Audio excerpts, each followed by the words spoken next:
Hi, everyone, and thank you so much for joining us for this Postgraduate Psychology and Counselling webinar.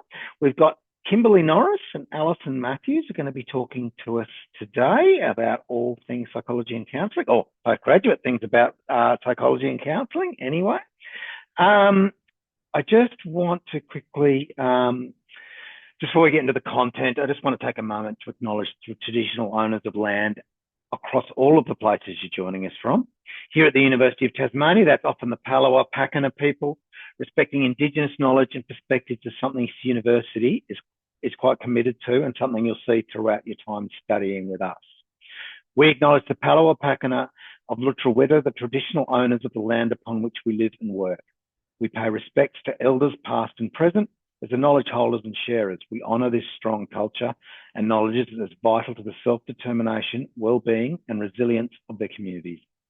We stand for a future that profoundly respects and acknowledges Aboriginal perspectives, culture, language and history.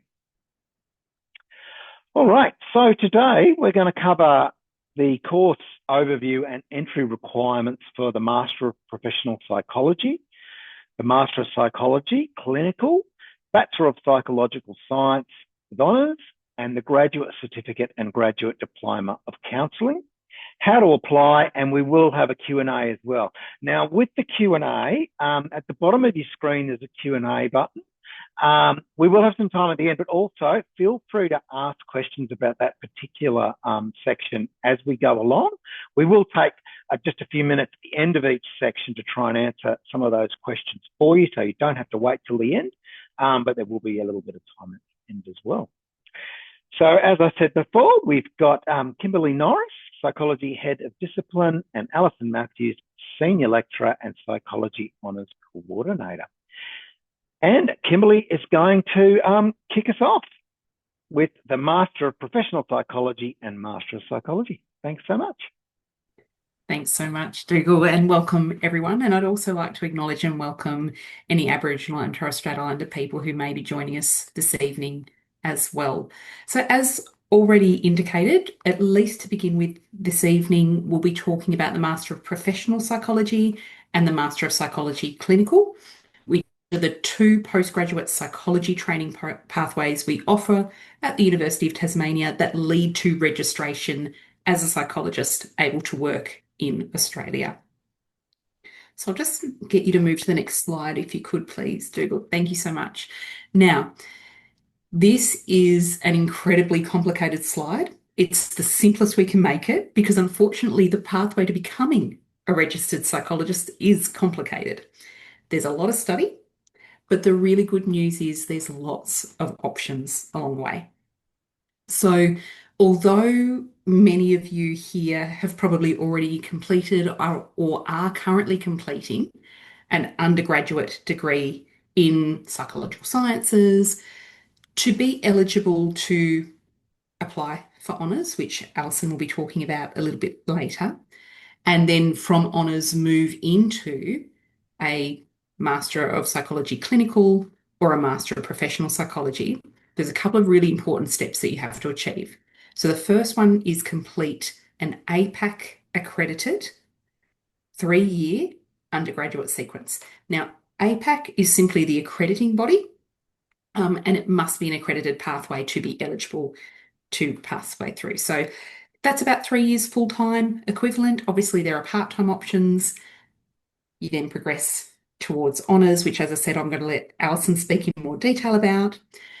And then once you are within honours, you may be considering thinking, actually, I really would like to be a registered psychologist. I'd like to work as a psychologist in Australia. The only way to achieve that is to enrol in postgraduate master's training in Australia. That's actually the only pathway available. And the two pathways we particularly offer are the Master of Psychology Clinical and the Master of Professional Psychology. So just staying on this slide for a little bit longer, you'll see that actually it doesn't matter which pathway you take, whether it's the clinical psychology pathway or the professional psychology pathway, you actually end up at the same point, which is registration as a general psychologist, also known as a psychologist with general registration. The main difference is that if you did a Master of Psychology clinical, you can then, once you've graduated, you then register as a psychologist. You can then do a further 2 years of supervised practice. Now, that's not at the university, that's in the workplace. And after those 2 years and professional development and other things, you can apply to become an area of practice endorsement clinical psychologist and call yourself a clinical psychologist. Why might you want to do that?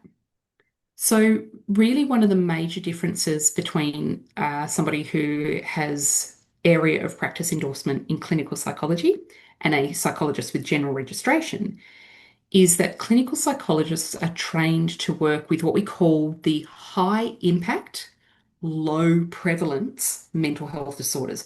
Really fancy words essentially mean the really, really complex, really, really acute presentations that likely will see people in a hospital setting or in long-term psychological care. They often have complex presentations where it might be more than one mental health issue, or there's mental health issues and physical health issues. So, examples could be people experiencing different forms of psychosis, those types of things. A psychologist with general registration typically work with what we call the high prevalence disorders. So these are people who might be presenting wanting help with anxiety disorders, depressive disorders, ADHD, autism. They might need a cognitive assessment. Might need some stress management skills. So a psychologist with general registration is able to do most things for most people. And it's really important to understand those differences. The other thing to be aware of is, and you probably can see them on the slide, the Master of Professional Psychology is actually the fastest way to begin working as a psychologist. Now, the reason for that is because you do 1 year full-time equivalent of study with us at UTAS, and that will involve doing coursework, it will be doing some research-based units, and it will be doing placements within our university psychology clinic, seeing real clients from the real world. And after that 12 months, full-time equivalent, you graduate and you then go and work in the sector. You go and work as a provisionally registered psychologist, you get paid, and you work under supervision for another 12 months equivalent. And at the end of that, you apply for general registration. So if you're someone who thinks, I kind of want to work with a broad range of clients, I'm interested in anxiety, depressive disorders, autism, ADHD, those types of things, and also I'd love to actually start working sooner, that is the best pathway. If you compare that with the Master of Psychology clinical, you can see that's actually 2 years of study, full-time equivalent. Now, the way we've designed our programs is that that first year, which is actually your 5th year, because remember you've got 3 years undergrad plus a year honours, plus then on top postgrad. So that 5th year is exactly the same, whether you do the Master of Professional Psychology or the Master of Clinical Psychology. Okay, so you'll have the exact same learning experiences. However, instead of graduating after that 1 year, you come back the next year, you do more coursework, you do more placements, and these extra placements are out in the community. And that could be in a school, it could be at a hospital, it could be in a prison, it could be in a private clinic, it could be with an Aboriginal health centre, it could be anywhere, because the privilege we have in Tasmania is there's only one university, which means every placement is available to us. So lots and lots of opportunity, lots and lots of diversity in that way. The other difference is that in the Master of Psychology Clinical, you do a research thesis. So you'll undertake a body of work, you'll do a research thesis, and you need to complete that as well. So that you do a research project with the Master of Professional Psychology, but you actually have to write a research thesis if you're part of the Master of Clinical Psychology. You don't get paid for the placements you do. in psychology training pathways. I know it's not fair. We don't like it either. We'd love it if the government changed their mind on that. But that's why we really encourage people to think carefully about which pathway might be the best way for you.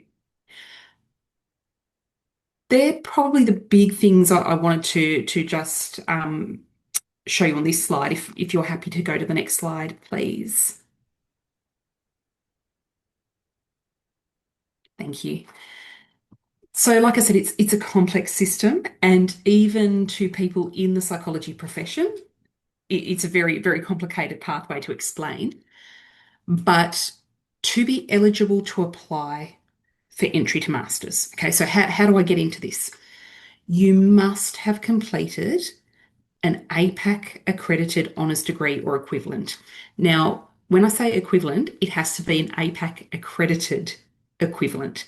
So you will have done your undergraduate in psychology, you will have done honours, or sometimes there's an advanced diploma, um, either of those pathways. So you must have that. Unfortunately, without that, national law actually says we're not allowed to let you into the program. So it's not us just being horrible, it's actually national law.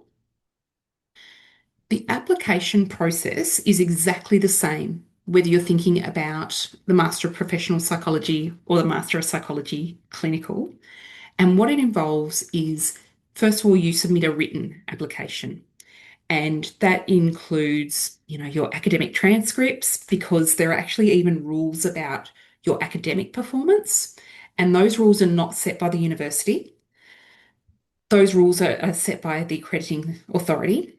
And it basically says to be eligible to apply for the Master of Professional Psychology, you need to have achieved a minimum 2B or lower second class honours result. And if you want to be eligible to apply for the Master of Psychology Clinical, you need to have achieved a minimum 2A or upper second class honours result. So that's the academic side. The other things you'll need to submit in that first initial written application is what we call a personal statement. And this is a maximum of 2 pages where you get the chance to tell us a bit about yourself. Why do you want to study to become a psychologist? Why is the University of Tasmania the best fit for you to undertake that study? It's that chance of just giving us a little bit of an idea of who you are and what your goals might be. You also need to have 3 referee reports. Sometimes these are called references. And for our programs, you'll need 1 academic referee. And we really encourage you to think about somebody who knows you very well. And in most instances, that would be your honours research supervisor, because you spend so much time together. They are really, really in a good position to be able to speak to your strengths. You also need 2 professional referees. Now, these are people that you have worked with, and it's okay if it's been in a volunteer capacity, it's in a paid capacity. It's people who can speak to your work-related performance. A couple of important things around your professional referees. It's best if you can nominate someone who is in a higher position than yourself, so someone who might have been your manager or is in a more senior position than you, because they often have a little bit more experience in being able to speak to your strengths and really amplifying your skills.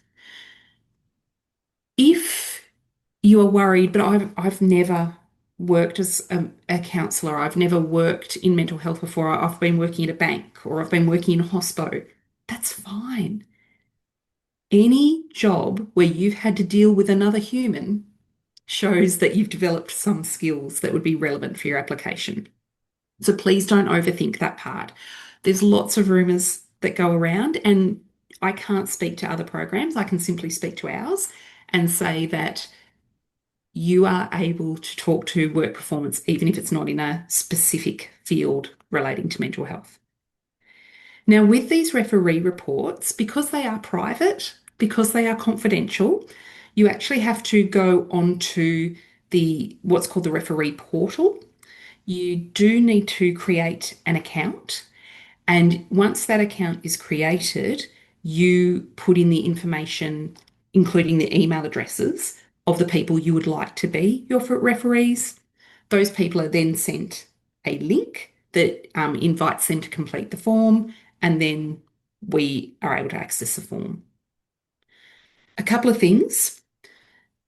It's really important that your referees submit their reports by the due date because we can't consider incomplete applications. Um, and you also need to make sure that when you create your account, you need to tick which higher education providers you are going to give consent to see these reports. So if you are applying, and of course we want you to apply with us at UTAS, you need to make sure you tick UTAS, otherwise we won't be able to see them. So that's the first hurdle. That's the first hurdle. You submit your application, which needs to be in by 11:59 p.m. Australian Eastern Standard Time, September 30 of each year. Okay, and it is a very strict cutoff. The reason being we receive many, many hundreds of applications, and we need to then go through a shortlisting process and organise interviews. Because from all the people who apply, we will then invite a number to progress to interview. All of our interviews are held via Zoom, and that's for equity reasons. So no matter where you might be in the world, you have the same experience of the interview process. And you will be invited to come along. You'll meet one-on-one with a number of different staff who will ask you some questions. And then we give each person some notes based on their responses. And then after that, we will be making offers to those who we would love to be able to join us on, any year. It is competitive, and it is because there are only a small number of places available. And the reason for that is because we have to make sure that we have enough supervisors for placement. There are very strict rules about that, and also enough supervisors for research projects as well. The specific number of places that we offer does change from year to year because it purely depends on the number of supervisors available. But I can say that between the two programs, so when we add Master of Psychology Professional and Master of Psychology Clinical together, over the last few years, we've made between 50 and 70 offers. We do have a campus in Launceston. You can study the whole postgraduate psychology training degree in person in Launceston. We also have a clinic there. And you can also study the whole postgraduate psychology program in person in Hobart, and there's also a clinic there. We will not be able to offer the advanced entry option for 2026. The reason being, and I'm not sure if anyone here has heard about this, but there is a major review of how psychologists are trained in Australia. So it's not just at our uni, it's everywhere, it's across the country. And until we get more information about what that might mean, we won't be able to offer that advanced entry pathway. But we should be in a position towards the end of next year to have an understanding of what might change for training of psychologists in Australia, and that will help us then make sure we have the best offers available to you. Every year, one of the hardest parts of the postgraduate process is knowing that not everyone can be made an offer. There won't be a place for everyone. And it doesn't necessarily mean that you're not a good fit. It simply means that it was a really competitive year. So if you find now, whether it's something that's right now for you or it's a future you consideration, if you are not successful on your first attempt, but you really remain invested in training to be a psychologist, reapply. You can keep reapplying. And sometimes it's just, that little bit of extra experience you might get. It might be that you undertake some research assistant work, or it could be any number of things. But if you really want it, please don't feel like if I miss out on the first attempt, that's it. Dougal, if you could please go to the next one for me. Oh, sorry, Kimberly, we've just got a couple of questions I thought we might Oh, of answer course. before we move on to the next slide.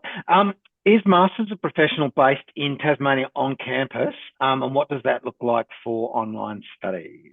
Yeah, really good question. And what I can say is we only offer on-campus learning experiences in postgraduate psychology. That's all we're accredited to offer. For those people who might have needs for alternative uh, enrollment options, we're very open to discuss with you what might be plausible, but we don't offer an online, and there are no fully online offerings anywhere in the country. There are some other higher education providers who provide what's called intensives, where you do a lot of the study online, but then you have to go on campus for blocks of weeks at a time. But it is purely on campus for us. Thank you. Matilda, I think that answers your question as well. And Bianca, thank you. And can international students from a four-year university apply? Do you know the answer to that? Yeah, another really good question. And the answer's not a simple one, but if you have studied overseas and you have a degree you believe is equivalent to the 4 years of study in Australia, you actually apply to the Australian Psychological Society for an assessment of overseas qualifications. They will ask you to submit your transcripts and any other evidence. They then map that against the Australian training framework and they will come back with a letter that says either this is equivalent to a 4 year sequence of study in psychology in Australia, or this is not equivalent to 4 years, it is equivalent to, for example, 3 years. So that you apply to the Australian Psychological Society for that assessment. Then, if it comes back and they say, yes, you've met the requirements, then you can apply. Because that can take up to 3 months, I really encourage any international applicants to make sure you start that assessment process relatively early in the year so that you don't miss the submission deadline if it turns out you are eligible. Thank you very much. Another one, is there a likelihood of it being offered in Burnie? Uh, we would love to be able to have an on-campus offering in Burnie. Because of accreditation requirements, we can't do an on-campus offering at the moment. But what we have done is we've concentrated all of the classes into just 2 days in semester one and just 1 day in semester two to limit any travel impacts. We also have a huge number of placements in the Northwest. So, what that means is anyone who comes from the Northwest and would like their placements to be in the Northwest, we can definitely facilitate that. And we've had a number of graduates who've taken that pathway. And the last one for the moment, at least, are UTAS undergrad students more likely to be selected, or is it an even playing field? So this is another really good question. And what I can say is in the olden days, it used to just be, the Wild West. Everyone threw their hat in the ring. However, as a university, we are very committed to prioritising the mental health needs of the Tasmanian community. And so, what we do know is that if you have studied in Tasmania and are living in Tasmania, you're much more likely to stay in Tasmania to provide psychological services for people in Tasmania. So, what does that mean? What it means is that if you are a UTAS honours graduate, so someone who has done your honours and you have met the minimum academic requirements. So remember, that's that lower second class honours for the professional pathway, upper second class honours or above for the clinical pathway. We guarantee you an interview so that you have that opportunity then to meet with us and be considered for an offer. And then offers are made based on interview performance. Having said that, what I do have to say is, we are a relatively small island state, and so we have more spaces in postgrad most years than the number of honours students graduating. So there is always space for people who might be applying from an international institution or people who might be from the Big Island. Great. Thank you very much. And Bianca, you asked about the honours marks. I think Kimberly just answered that, but if not, just come back into the questions. That would be great. And that's it. We shall go on to the next slide. And with that, it looks like it's time for Alison to take over. Thanks, Kim. So, yeah, I'm going to be talking about the honours program in psychology or the Bachelor of Psychological Science with honours. And we might go to the next slide, Dougal, and revisit this lovely diagram. So really what we're talking about here is that 1 year stepping stone between the master's programs that Kim was just talking about and the undergraduate degree, which is at UTAS, it's the Bachelor of Psychological Science, or you may have done the accredited sequence in psychology through a Bachelor of Arts or a Bachelor of Science or a combined degree. So once you have that undergraduate degree with the accredited sequence in psychology, so there's certain units that you need to have completed to make sure you've completed that APAC accredited sequence, you are then eligible to apply for honours, which is what I'm going to talk about. So we'll go to the next slide. Thanks, Dougal. We do offer honours on both the Hobart and Launceston campuses. There's no mid-year entry, so we just have an entry at the beginning of each year. We begin in February in the normal semester 1 and semester 2 university dates. As I mentioned, the duration of the program is 1 year. It is possible to study honours part-time, and there's a particular sequence that's followed in that case, and that's completing the 4 coursework units in the first year and then the research project in the second year. So as I mentioned, in order to apply for honours, you need to have completed that APAC accredited undergraduate sequence in psychology, and entry to honours is competitive. So it is based on academic merit, and we do have a limited number of spaces. So each year we have around 35 to 40 places available. And basically we just rank order people who have applied based on their marks, and then we just go down the list until we've run out of places. So this means that the sort of entrance score will vary according to how many applications we have and the competitiveness of those applications. It's usually around a distinction average, or that's the minimum requirement. In the last few years, I can say that that cutoff has been around the mid-distinction level. So if you're interested in applying for honours, the applications close on the 31st of October this year. And again, that's quite a strict cutoff, so you need to make sure that your application is in by that time. And we hope to send out the first round offers in December. And usually there's a small second round in January and February if we have a few more places available where people haven't taken up their offer. So next slide, please, Dougal. So if you are studying your undergraduate psychology degree at UTAS, this gives you an idea of the units that we use to calculate that honours entrance score.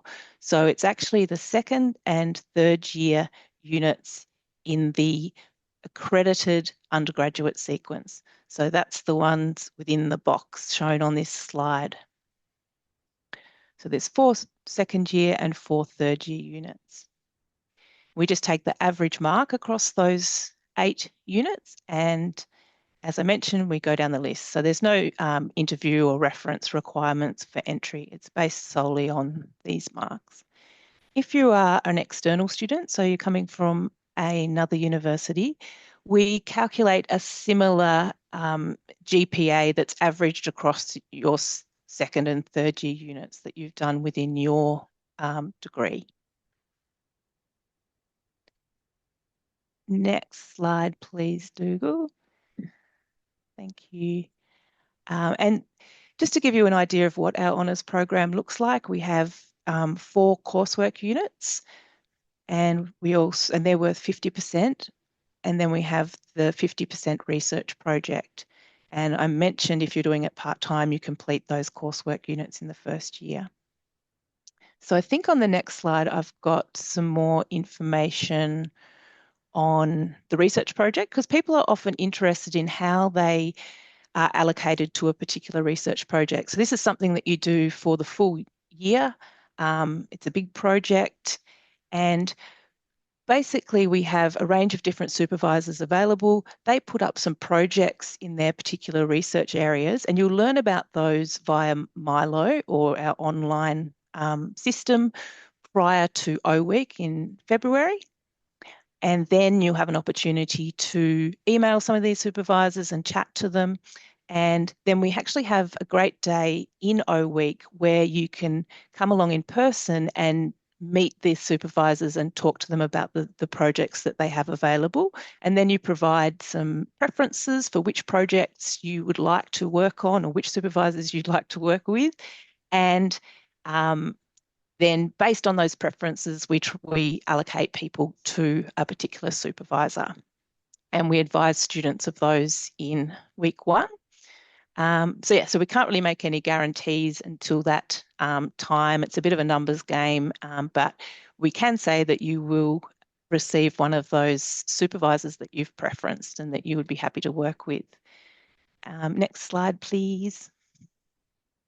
And again, just to give you a little bit of an idea about that timeline of the research project, it happens across the full year. There's the allocation to a supervisor, and then there is a written research proposal in about mid-April. Then students present that research proposal in late April. And then, of course, they actually conduct the research and analyse and start writing up that research. And then we have a great results day in early October where students present their work via poster presentation. And of course, the final thing is a very large 7,000 word thesis, or the write-up of that whole project. Yep. All right. Thanks, Dougal. Next slide. So I think I saw a question around this in the chat, but obviously honours is a competitive process. Not everyone gets in. So students are often wondering, well, what happens if my application is unsuccessful? Of course, it's possible to reapply. That entrance score does change or vary from year to year. Some students go off and do a postgraduate diploma in psychology, potentially online at another university. And this is effectively completing another undergraduate sequence in psychology to improve the entrance score. So that is a possibility of doing that. Other students go off and do postgraduate studies in other areas, such as counselling, which Kim is about to speak to, social work, physiotherapy, education. So there's a range of other postgraduate opportunities after coming out with an honours degree. And people who come out with our Bachelor of Psychological Science, so our undergraduate degree, and also who come out with the 4-year honours degree are really highly marketable and have a range of skills that are really relevant to a range of different professions and career pathways. So really marketable skills. So yeah, range of different pathways. I think I might have one more slide, Dougal? Or this is the Q&A slide. I think I've talked about everything on this slide, but they're the common questions. So if anyone has any other questions in the chat, I'd be happy to answer those. Alison, we've got one here. How do you calculate the average if one of the subjects is assigned a credit because it was completed at another university? Yes, so we just would calculate the average for the units that are available. However, if a large number of units are not available, we would need to go to that previous, the units completed at the previous university and calculate an equivalent score. Yeah. Fantastic. Thanks.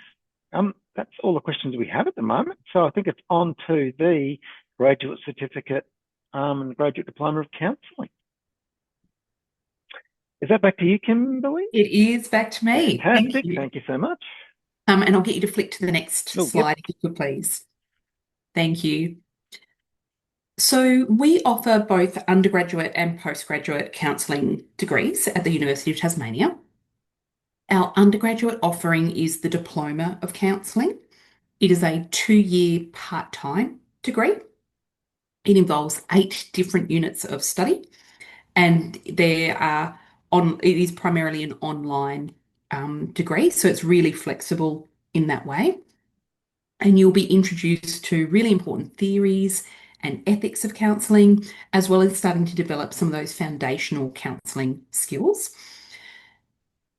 Our postgraduate and people who apply for that diploma of counselling can come from a range of different backgrounds, including work experience.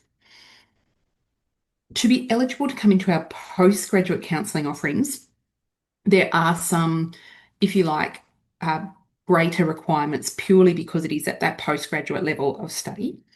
So the Graduate Certificate of Counselling is a 1-year part-time enrolment, which involves 4 units of study, and it's fully online.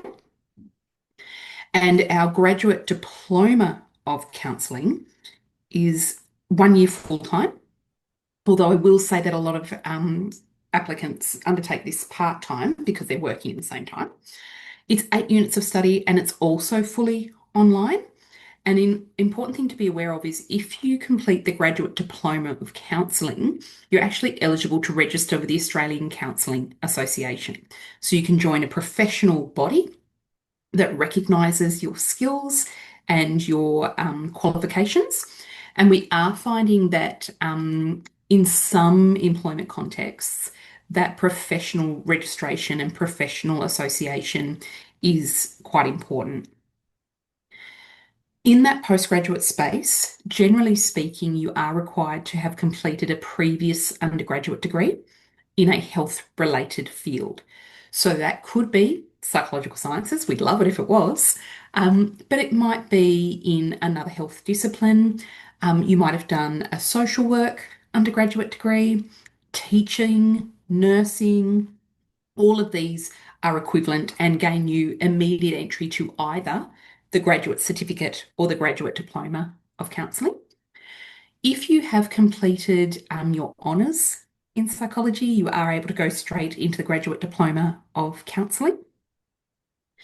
And one of the really exciting things for us, at least, is that there are no limits on the number of students that we can take into these programs. So, as you can imagine, there is such a high need for counsellors in the world. A lot of people need support with a lot of different things in their lives. And so we currently have around 200, 230 people in our postgraduate counselling programs. We can take more. If you have been working as a counsellor but haven't got formal qualifications yet, you may also be able to apply for recognition of prior learning or experience, and we really welcome you to reach out to us if you have any questions in that regard. With both the diploma and graduate diploma of counselling, the reason they're only available part-time is purely a sequencing of the units. The units aren't all offered at the very same time, so that's why it is a part-time offer.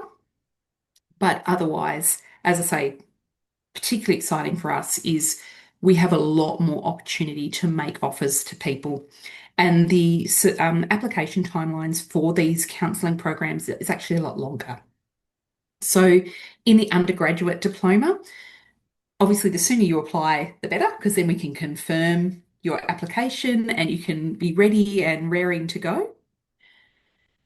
However, we understand for various reasons that you may not always be in a position to apply early. So we do accept applications right up until the end of February for all of these programs.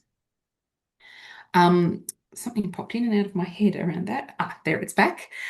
We don't and are not able to offer mid-year entries, again, because of the sequencing. So for example, we need you to learn foundational skills before you can learn more advanced skills. So it is a semester 1 enrolment opportunity only for all of these programs. If I could get you to go to the next slide, please.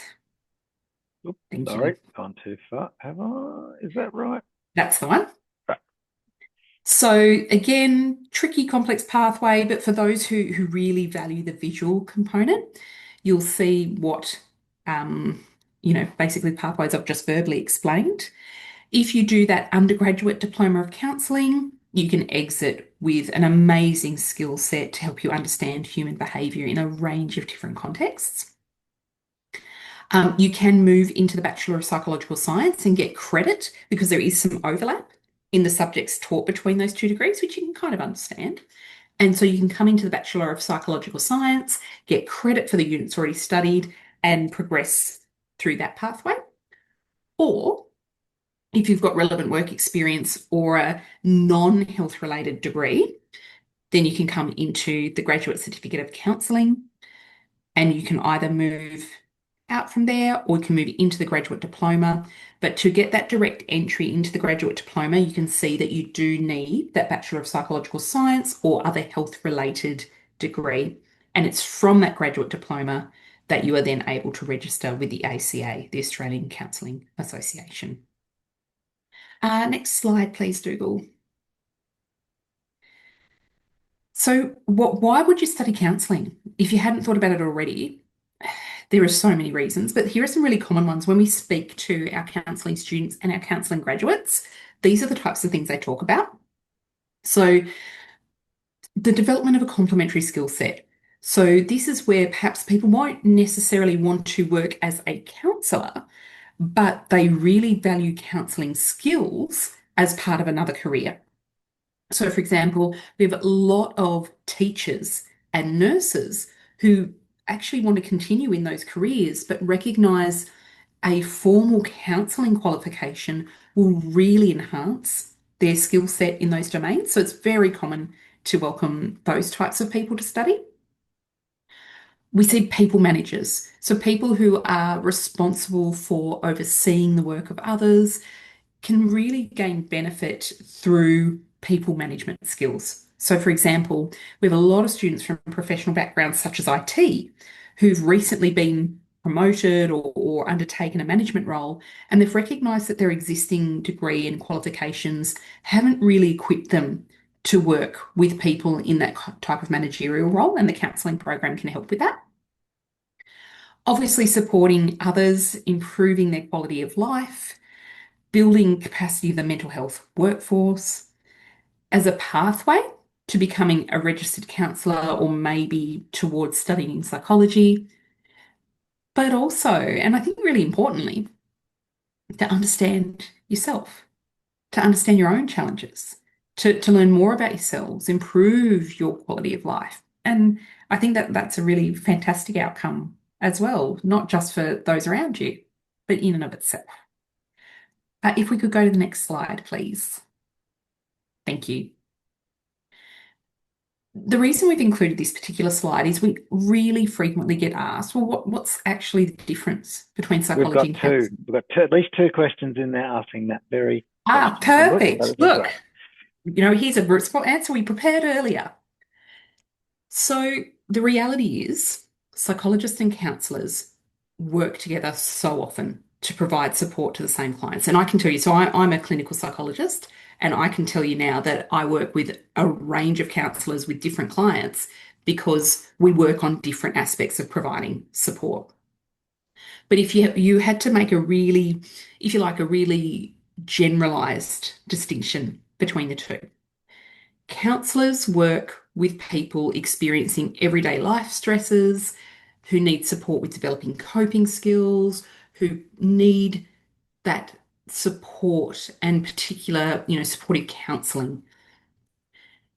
In contrast, where there's a difference is that psychologists, and this is all psychologists, whether you go through the professional pathway or the clinical pathway, psychologists assess, diagnose, and treat people with mental health difficulties and disorders. Okay, so counsellors can't assess, they can't diagnose, but they are very frequently involved as part of the treatment team. Psychologists tend to work again with those more acute, complex, and high impact conditions and situations, whereas counsellors tend to deal more with the everyday life stressor component. Now, there's obviously overlap, and there will always be. And it's such a privilege when you get to work, have psychologists and counsellors working together, because then you've got the best of both worlds. But there's a bit of a brief overview of the differences. And because psychologists assess, diagnose, and treat, that's why the training is longer, because you actually have to learn quite specific skills around that aspect. Next slide, please. Thank you. So some fast facts. Because the postgraduate counselling programs are fully online, it's available everywhere. In terms of the undergraduate diploma of counselling, it is available online, but it's also available in Hobart, Launceston, and the Cradle Coast on campus as well. All programs have a SEM1 and have a SEM1 intake, and the diploma of counselling has a semester 2 intake as of this year. When you join us for our counselling programs, you're really going to hopefully enjoy, because we do, the diversity of students. It is genuinely a degree where you mix with so many different people from so many different backgrounds, whether it be different educational backgrounds, different life backgrounds, but you really get that chance to learn more about different professions as a result. Every single place in the counselling programs, and it's actually true for honours and for postgraduate psychology as well, every single place is Commonwealth supported. So there's no full fee paying places. Everyone is provided a Commonwealth supported place, and there are no quotas for the counselling programs. The Diploma of Counselling, so that's that undergraduate version, is not available to international students. However, the graduate certificate and the graduate diploma, so the postgraduate counselling ones, are available to international students who are studying offshore. Sorry, Kimberly, we have actually got a question. Yeah. And I'm not knowledgeable enough to know whether you just answered it or not. I have a Bachelor of Science in Psychology honours from the University of Cape Coast in Ghana. Do I qualify to apply for the combined program? Which combined program? That's what I was wondering too. John, if you just want to give us a bit more information, we'll come back to that one. That'd be great. Absolutely. Thanks. Sorry. Yeah. Of course. And if you could go to the next slide, please. Yes. Wonderful. So counselling sounds like the right fit for me. I'm really interested. What do I need to do? So remembering you need to have, if this is the graduate, so those postgraduate offerings, you need that degree with a major in psychology, behavioural science, psychological science, or some other affiliated area, or other equivalent combinations or combination of qualifications, which have required at least 3 years full-time equivalent tertiary study, or is deemed equivalent. So if you're like, I don't know, my advice is reach out and ask the question. That's what we're here for. We're happy to provide guidance and advice. And as part of your application, you will need to submit those full academic transcripts or evidence of previous experience and achievement, as well as a CV. Now, the CV is particularly important if you're claiming work experience as part of your application. And if we go to the next one, please. Lovely, thank you. And again, so this is a graduate diploma, and it's the same process. Okay, you need that degree in psychology or an affiliated area or other equivalent qualifications. But remembering the difference being, because this is that accredited version with the Australian Counselling Association, you need to have that 3-year degree or equivalent. We can't simply let you enter directly from work experience. And if you could please go to the next slide. Thank you. And I actually think, Dougal, that hands over to you unless there's questions I need to answer. There are so many questions. First one, does this counselling pathway still require placement? Really great question. There are no formal placements within the counselling pathway, and that's a very deliberate decision, because when we speak to students enrolled in that program, the majority have shared with us that they have a range of other commitments and that placement would just not be feasible for them. So instead of doing direct client placement, we do something called simulation, which is where you get the chance to show and practice the skills that you would use with a client in the classroom, whether it be online or in person. So it might be, for example, you're working with a peer and you're given a case study and one of you assumes the role of the counsellor and you get to practice those skills. And the other one of you assumes the role of the client. And you might go, oh, well, what do I learn from that? But when you're the client, you have to think about, okay, I'm presenting with work stress.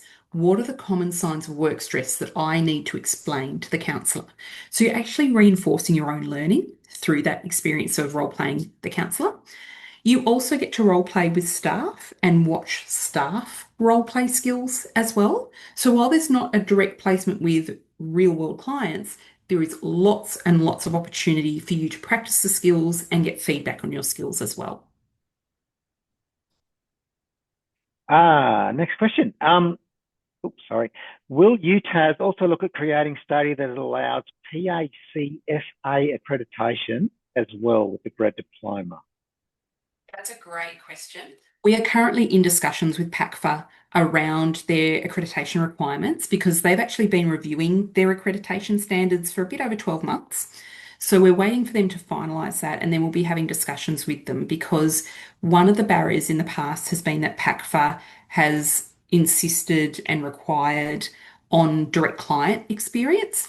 However, I know that ourselves and a number of other training providers have explained that there, might need to be some flexibility. So it's plausible that we will also have PACFA accreditation in the future, but it won't be for 2026.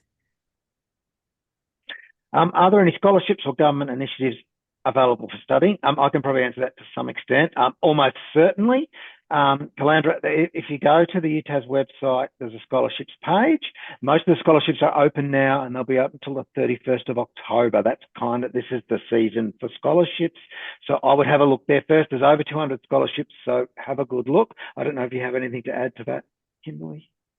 No, exactly what you shared. Keep an eye on, there is that landing page through the UTAS website where you can have a look at all the different opportunities. And sometimes their professional associations also advertise scholarships, particularly for people living in regional areas or people who come from what's considered a non-traditional background. So maybe you're the first person in your family to go to university, or maybe you are somebody with a particular cultural background that has been identified as a priority area. So my advice is to also keep a bit of an eye on professional body web pages as well, because they sometimes offer scholarships.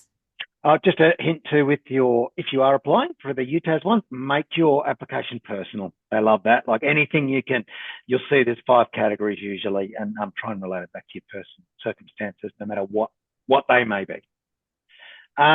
What do counselling jobs look like pre and post diploma? What can we do to gain skill in undergrad, and where will it take us post grad? So I'm not clear if you mean the undergraduate or postgraduate diploma. What I would say is the postgraduate diploma, because that is the accredited pathway that allows you to register with the ACA.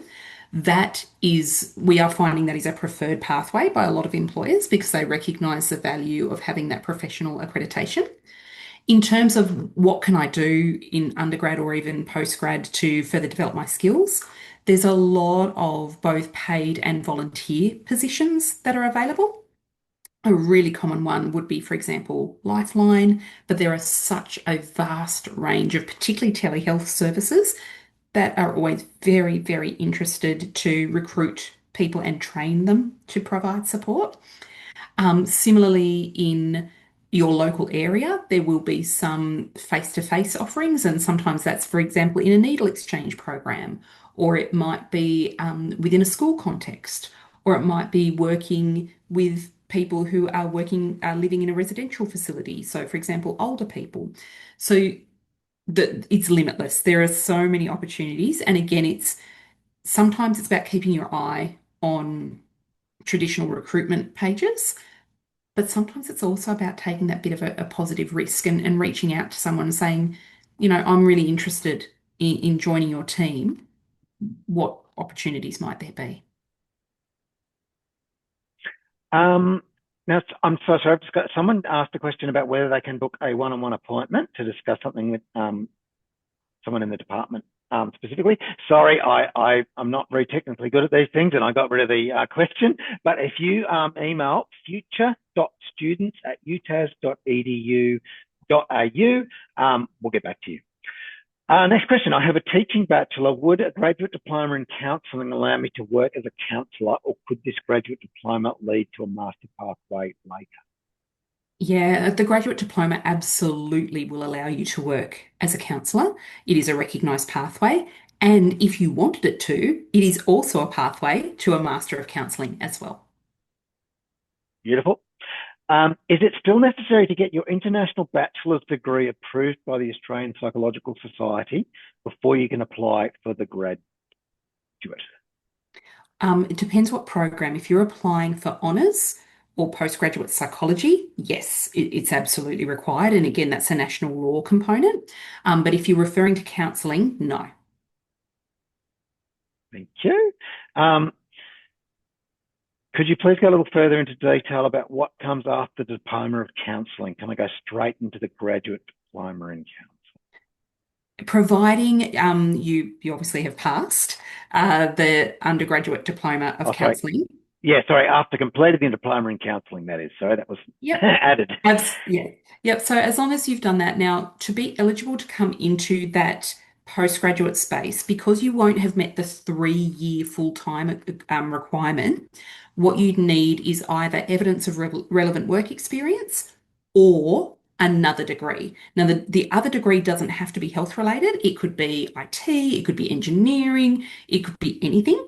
But just because of the rules around the accredited pathway for counselling, you need to have demonstrated a minimum 3 years full-time equivalent at tertiary level study to come into the graduate diploma and the graduate certificate. Fantastic. And I have a feeling this one might be similar. If I study undergraduate diploma of counselling, can I then go on to do a graduate certificate or graduate diploma? Is it a direct pathway? Was that just providing you meet the entry requirements? Absolutely. And we'd really, really welcome you to do that. Fantastic. And that is it. Sorry, I'm just answering the scholarship question one now. So scholarships aren't solely based on being a genius? No, they aren't. There's a number of different categories for scholarships. A lot of them come from different sponsors and stuff, so they make the rules, but they can be based on a number of things. It's best you have a look, but definitely not. A lot of them aren't just based on academic merit. There are a number of categories. So, and apply for as many as you can is my advice, because a lot of them can be stacked. And so I've lost a third of this question, but it says, can this work experience be as a teacher's aide? I'm not quite sure which question. Yeah, I think that relates to one of the counselling programs.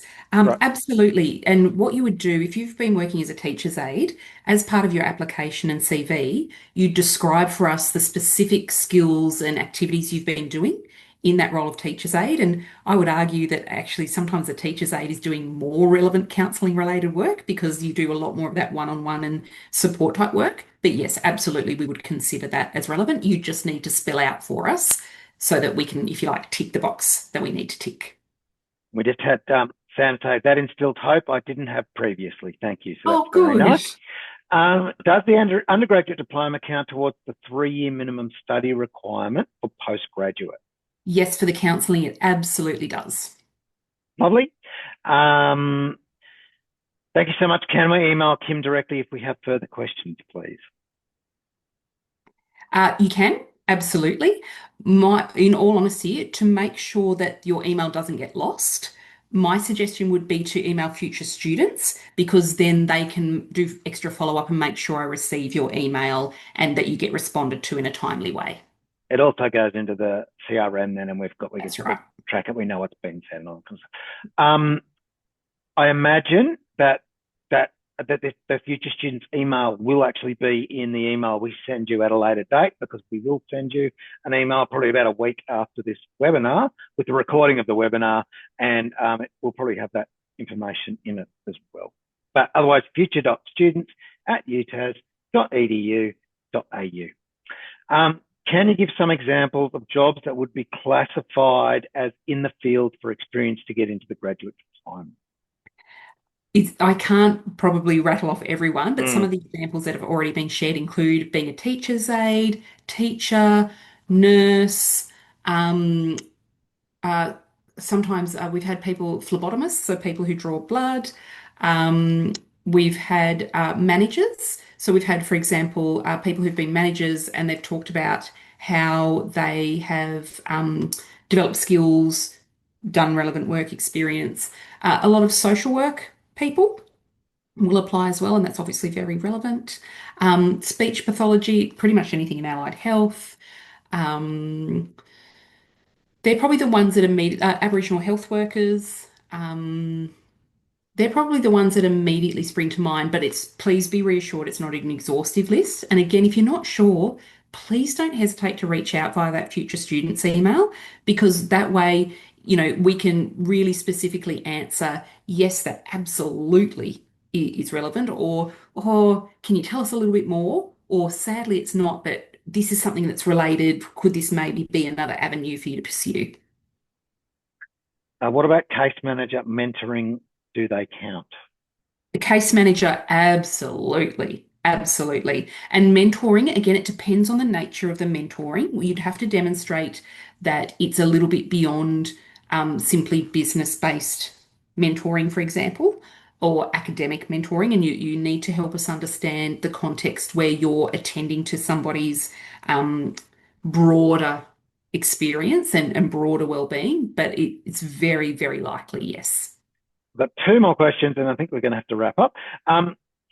So you don't have to be on a student visa to do the graduate diploma of counselling because it's online. Is that That's correct? correct. Yep, that's correct. And last one, is there a point of doing a master's in counselling if you can get accredited by the graduate diploma? Listen, it really depends what your end goal is. If you really love research, you really need to do a master's in counselling. If you would think that maybe you want a career in academia, you don't have to have a master in counselling, but it can really help. But I think it's a really good question, because it's what does it give me that I wouldn't otherwise get? Depending on your registering body, you have what's called tiers of registration, and it's in recognition of the level of formal training you've had. So a master's in counselling does get you to a higher tier, but I've never seen an employer look at the tier. They really just look at whether you're registered or not. Thank you so much. And that is the end. Thank you so much for everyone who, well, all of you, and thanks for participating. That was a lot of questions. That was great. Thank you so much for our two presenters, Kimberly and Alison. That was fantastic. You will get an email, as I say, probably in about a week, and it will have links, and it will have a recording of this. It will have contact details and stuff like that. So please feel free to get in contact. Thank you so much. Have a great evening, and we look forward to hearing from you in the future. Thanks a lot. Bye. Thanks so much, everyone.